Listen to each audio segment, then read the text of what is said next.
Big pass நேர்களுக்கு வணக்கம். So இன்னைக்கு வீடியோவில் நம்ம என்ன பார்க்க போகிறோம் அப்படின்னா, ஒரு அக்கா தம்பி பண்ணுற வேலையாடா இது அப்படின்ற அளவுக்கு ரொம்ப முகம் சுளிக்க வைக்கிற மாதிரி நம்ம நிக்சன் அண்ட் பூர்ணிமா நடந்துக்கிறாங்க. ஸோ அது என்ன அப்படின்றத இன்னைக்கு வீடியோவில் பார்க்க போகிறோம். பட் இதெல்லாம் தெரிஞ்சுக்கிறதுக்கு நம்ம சேனலை சப்ஸ்கிரைப் பண்ணி சப்போர்ட் பண்ணுங்க. ஓகே, இவங்க ரெண்டு பேரும் ஒரு சாங்க்கு பெர்ஃபார்ம் பண்ண போகிறாங்க. வெண்ணிலவே வெண்ணிலவே அப்படின்ற ஒரு சூப்பரான சாங்க்கு பெர்ஃபார்ம் பண்ண போகிறாங்க. ஆனால் அந்த சாங்கோட ஒரிஜினல் வெர்ஷன் பார்த்தோம் அப்படின்னா, ஒரு சொல்ல முடியாத காதலை கண்ட்ரோல் பண்ண முடியாமல் கடைசியாக எக்ஸ்பிரஸ் பண்ணுவாங்க. அதாவது இனிஷியலாக வந்து அவங்க ரெண்டு பேரும் டச் பண்ணிக்க மாட்டாங்க, எந்த ஒரு ரொமான்ஸும் இருக்காது. அதை கண்ட்ரோல் பண்ண முடியாமல் கடைசியில் தான் ஒரு ரொமான்ஸ், கடைசியாக ஒரு ஹக் இருக்கும். ஸோ அதை பார்க்கும்போது எந்த இடத்துலையும் நமக்கு அது ஆக்வர்டாக தெரியாது, அவ்வளோ லவ்வபிளாக இருக்கும் அதை பார்க்கும்போது. ஆனால் இதுங்க ஆரம்பத்திலேருந்து ரொமான்ஸ் மட்டும்தான், ரெண்டு பேரும் டச் பண்ணுறது, ஹக் பண்ணுறது, இதே தான் பண்ணிட்டு இருங்க. ப்ராக்டிஸ் அப்படின்னா உங்கள் வீட்டு ப்ராக்டிஸ் எங்கள் வீட்டு ப்ராக்டிஸ் இல்லை, அப்படியே முரட்டுத்தனமான ப்ராக்டிஸ் நடந்துட்டு இருக்கு. அவங்க ஒவ்வொரு தடையும் நிக்சன் அப்படியே பூர்ணிமாவை ஜாலியாக தூக்கி தூக்கி சுற்றுறதும், அவங்கள கொஞ்சுறதும், அக்கா ஜாலியாக இருக்குக்கா இப்படி சுற்றுறதுக்கு அப்படின்னு சொல்லி அவங்கள பிடிச்சி சுற்றிக்கிட்டே இருக்கிறாரு. இது நைட்லேருந்தே இந்த ப்ராக்டிஸ் போயிட்டு இருக்கு. இதெல்லாம் வீட்டில் இருக்க எல்லாருக்கும் தெரிஞ்சிருச்சு, என்னடா பண்ணிட்டு இருக்காங்க அக்கா தம்பின்னு, இவனுக்கு ஏதோ வேலைத்தனம் பண்ணுறானுங்களே அப்படின்னு. ஈவன் ரவீனா வந்துட்டு நம்ம விஷ்ணுகிட்டே சொல்லிட்டாங்க, அண்ணா இவங்க ப்ராக்டிஸ்ன்னு சொல்லிட்டு பயங்கர ரொமான்டிக்காக டான்ஸ் ஆடிட்டு இருக்காங்க தெரியுமா அப்படின்னு. பட் விஷ்ணு என்னதான் பண்ண முடியும், அவனோட குட்டி நெஞ்சு உடஞ்சிருச்சு. பட் இருந்தாலும் வா நல்லா இருக்கு பண்ணுங்க அப்படின்ட்டு இருந்தான். ஸோ நைட்லாம் இப்படி ப்ராக்டிஸ் பண்ணிட்டு நம்ம காலையில் பூர்ணிமா வந்து மாயக்கிட்ட என்ன சொல்லிட்டு இருக்காங்க அப்படின்னா, நிக்சன் கேட்டேன் நான் பூர்ணிமாட்ட, அக்கா நீங்கள் சூப்பராக டான்ஸ் ஆடுறீங்க, உங்க கூட டான்ஸ் ஆடுறவங்க யாரும் உங்களை ப்ரப்போஸ் பண்ணது இல்லையா அப்படின்னு. அப்போ இவங்க ஏன்டா அப்படிலாம் இல்லைன்னு போது, அக்கா செம்மையா இருக்கீங்க, சூப்பராக பெர்ஃபார்ம் பண்ணுறீங்க, உங்க கூட ஆடுறவங்க எப்படி உங்களை ப்ரப்போஸ் பண்ணாமல் இருந்தாங்க அப்படின்னாங்கன்னா. ஸோ இதை கேட்ட உடனே மாயா இருந்துட்டு, என்னங்க அவங்க தம்பியவே நீங்கள் இம்ப்ரெஸ் பண்ணிட்டீங்களா அப்படின் போது, எங்க இது ஒரு காம்ப்ளிமெண்ட்ங்க, அவ்வளோதான், ஜாலியாக ஃபன்னாக எடுத்துகிட்டு போகணும் அப்படின்னு பூர்ணிமா போயிட்டாங்க. பூர்ணிமாக்கு புரியலையா அவன் இன்டெரக்டாக என்ன கேட்க வரான் அப்படின்ட்டு. உங்க கூட டான்ஸ் ஆடும்போது ஒருத்தர் ப்ரப்போஸ் பண்ணலையா அப்படின்னா, என்னால் உன்னை அந்த ஃபீலில் பார்க்க முடியல, அக்கான்ற ஃபீலை பார்க்க முடியாமல் எனக்கு உங்ககிட்ட ப்ரப்போஸ் பண்ணணும்னு தோணுது. இதே மாதிரி உங்க கூட வேறு யாராவது ஆடும்போது பண்ணலையான்றத அவன் இன்டெரக்டாக கேட்குறான். எனக்கு உன்கிட்ட ப்ரப்போஸ் பண்ணணும்னு தோணுது, நான் உங்க கூட ரிலேஷன்ஷிப்பில் இருக்கணும்னு தோணுது அப்படின்றதான் கேட்குறான். இது அவங்களுக்கு தெரியலையா, தெரியாத மாதிரி தான் நடிச்சிட்டு இருக்காங்க, காம்ப்ளிமெண்ட் கொடுத்தான் அப்படின்ட்டு. அண்ட் நிக்சனும் அதை மாயா கிட்ட வந்து சொல்லிட்டு இருக்கான், வேற லெவலில் பெர்ஃபார்ம் பண்ணிட்டு இருக்காங்க. பூர்ணிமா அக்கா கூடலாம் டான்ஸ் ஆடும்போது அந்த ஒரு சீனில் நாங்கள் ரெண்டு பேரும் அப்படியே கண்ணோட கண்ணு பார்க்க வேண்டியது இருக்கும். அவங்கள அப்படியே பார்க்கும்போது எனக்கு மற்ற எல்லாமே பிளர் ஆயிடுச்சு, எனக்கு நடக்கிறது வேறு எதுவுமே தெரியல.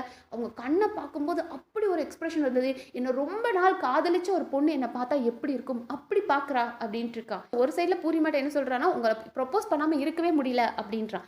இங்கே வந்து மாயா கிட்ட என்ன சொல்கிறான் அப்படின்னா, என்னை ரொம்ப நாள் காதலிச்ச ஒரு பொண்ணு பார்த்தா எப்படி இருக்கும் அப்படி இருந்துச்சு அவங்க எக்ஸ்பிரஷன், அவங்க கண்ணை என்னால் பார்க்க முடியல அப்படி இருக்குது அப்படின்றான். ஸோ ஓப்பனாக அவனுக்கு அவங்க மேலே ஒரு ஃபீல் வந்துருச்சுன்றதை அவன் எல்லா இடத்துலையும் ரெஜிஸ்டர் பண்ணிட்டு இருக்கான். அண்ட் இங்கே மாயாவும் ஏற்றி விடுறாங்க, எங்க அப்படியா அவனை இம்ப்ரெஸ் பண்ணுறீங்களா, நீங்கள் அவரை பார்க்குறீங்களா இப்படி அப்படின்னு. ஏன்னா மாயாவுக்கு வேறு வேலை என்ன, இந்த மாமா வேலை பார்க்குறதா இல்லையா.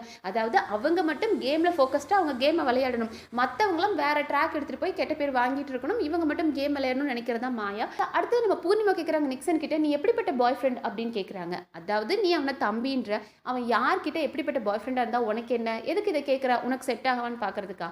ஸோ அவனும் அதுக்கு வெக்கமே இல்லாமல் என்ன சொல்கிறான் அப்படின்னா, எனக்கு இந்த பைக்கில் கூட்டிகிட்டு சுற்றுறது இல்லை வெளியே போகிறதுலாம் பிடிக்காது அப்படின்னு. ஒன்று மாயா இருந்துட்டு, ஏன் ஷையாக ஃபீல் பண்ணுவியா அப்படின் போது அதுக்கு பூர்ணிமா ரிப்ளை கொடுக்குறாங்க, எதுக்குங்க வெளியே சுற்றணும், அதான் வீடு இருக்குல்ல அப்படின்னு.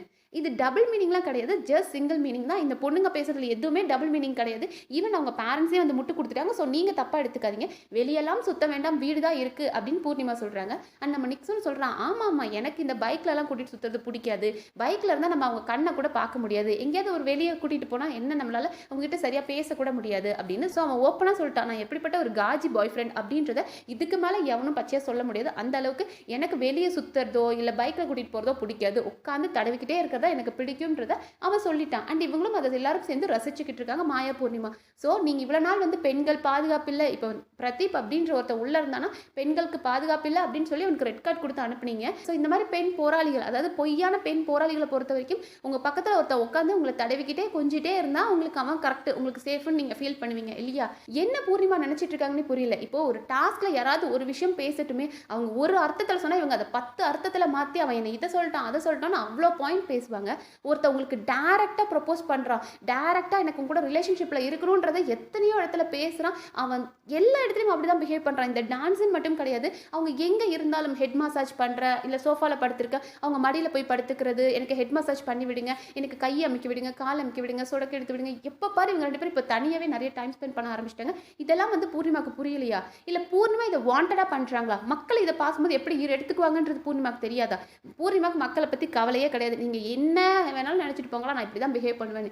ஏன்னா, இப்போ பூர்ணிமாவோட அம்மா வந்துட்டு போனாங்க. அப்போ அவங்க அம்மா என்ன சொன்னாங்கன்னா, "உனக்கு நல்லா டான்ஸ் பண்ண தெரியும். ஸோ நீ எதுக்காக இங்க வந்திருக்க அப்படின்னா, உன்னோட கெரியர் டெவலப்மெண்ட்க்காக வந்திருக்க. ஸோ நீ அதில ஃபோக்கஸ் பண்ணு. டான்ஸ் நல்லா பண்ணு. உன்னோட பெர்ஃபார்மன்ஸ குடுன்னு" அவங்க அம்மா சொன்னாங்க.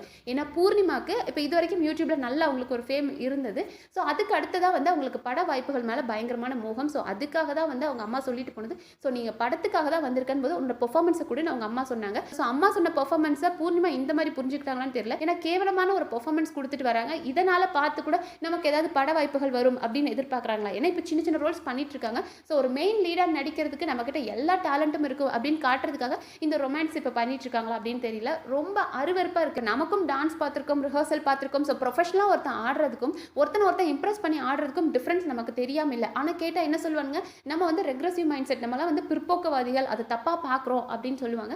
ஸோ நீங்க வந்து ப்ரோக்ரசிவ் மைண்ட் செட்ல இருக்கிறவங்க, நீங்க என்ன கருமத்தை வேணாலும் பண்ணுங்க. இந்த பிக் பாஸ் வீட்டை விட்டு வெளியே போய் நீங்க எப்படி கெட்டு குட்டிச்சவரா பண்ணாலும் உங்களை யாரும் கேட்க போறது கிடையாது. ஆனா இந்த வீட்டுக்குள்ள அந்த ஒரு மரியாதையை காப்பாத்துங்க. சின்ன குழந்தைங்கள்ல இருந்து பெரியவங்க வரைக்கும் பார்க்குறாங்க அப்படின் போது அதுக்கு தகுந்த மாதிரி நடந்துக்கோங்க. இல்லைன்னா அதுக்கு ஒரு அண்ணன் தங்கச்சின்ற பேரோ இல்லை அக்கா தம்பின்ற பேரோ வைக்காம கூட கருமத்தை பண்ணிட்டு போங்க. ஸோ எல்லா ஒரு டிஸ்கஸ்டிங் பிஹேவியரும் பண்ணிட்டு அதுக்கு நாங்கள் அக்கா தம்பி அப்படின்ற ஒரு ரிலேஷன்ஷிப் கொண்டு வரீங்களே, அதுதான் பார்க்க ரொம்ப அருவருப்பா இருக்கு. ஸோ இந்த டிஸ்கஸ்டிங் கப்பல் பத்தின உங்களோட ஒப்பீனியனை கமெண்ட் செக்ஷனில் சொல்லுங்க.